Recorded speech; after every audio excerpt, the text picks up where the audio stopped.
Ako si Al Sanchez, karerista ng Bolinao, Pangasinan. Lipad, karerista!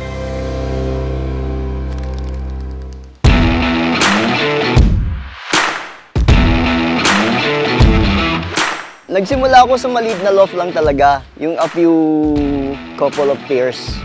Pero since nakahiligan ko na, naging passion, sabi ko lagyan ko ng konting budget. Nagpatayo ako ng medyo malaking loft. Made of kahoy lang siya, pero malaki. Ang problema ko sa malaking loft, since mag-isa lang ako, nahirapan ako i-manage. Nakikipag-abulan ako sa mga ibon sa loob. Hindi ko maabot pag nasa taas na. Pag nasa medyo mataas na perch, hindi ko na sila makuha.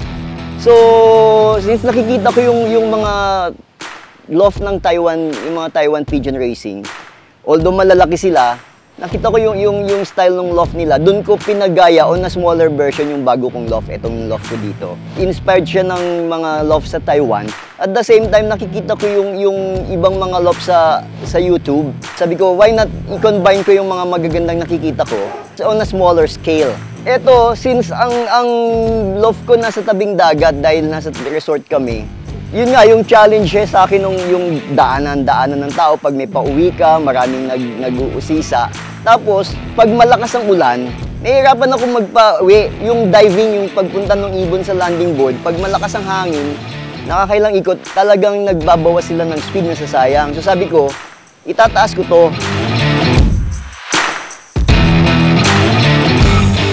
Most common problem ko dito yung one-eye cold, sipon, alak. Kasi malakas ang hangin coming from the, yung sa dagat, galing sa dagat. Mabilis sipunin yung mga ibon, mabilis magkaroon ng one-eye cold. So, sa one-eye cold, Respicure talaga. Mabilis ang resulta pag binigyan mo siya.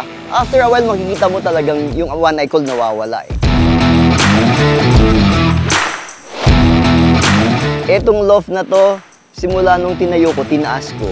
Yung speed ng mga ibon ko, talagang nakakalaban sila sa pooling, nakakalaban sila sa mga fan races, sa mga sprint races kasi walang masyadong nasasayang na oras. Ang first and foremost talaga natin yung speed ng mga ibon hindi masayang eh. Etong loft na to simula nung tinayo ko, effective naman siya. Yung mga linyadang hawak ko, nagsimula ako ng mga Taiwan birds. Eventually, nag-infuse ako. Karamihan ng mga line ko galing kay Brady's Loft. Yung kanyang mga falcon lines na talaga naman, ang bibilis, ang kukunat. Tsaka nag-share siya sa akin ng mga yung mga Reso lines niya, mga Peter Van de Merwe. Nag-improve yung mga linyadang hawak ko. From sprint, ngayon talagang dumudulo na sila. Hopefully, isang araw, talagang I'm crossing my fingers, mapag-champion ko yung mga line na yan. Ang talagang all-time favorite ko, yung pinangalanan ko siyang Toyo. Galing yun kay Sir Brady's Loft. Toyo yung ibon kasi talagang matambay yun, talagang makikipaghabulan ka. Sobrang bilis ng ibon, talagang nauuna talaga siya. Pero pag tinoyo, kahit anong gawin mo ay pumasok. Pero yun yung nagbigay sa akin ng maraming achievements. Mga pulling wins, mga fan races. Talagang hindi nakasya sa isang malaking bond paper yung mga achievements ko kay Toyo.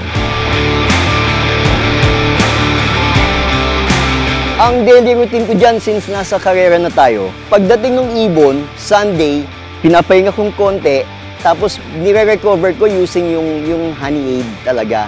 Number 1 yan, every Sunday afternoon, honey aid, tapos flashing ng Respicure. Yung midweek ko, nagbibigay honey aid na naman kasi talagang yung energy ng kalapate sinusustain yung recovery, mabilis. Nagbibigay din ako ng 1 day before loading.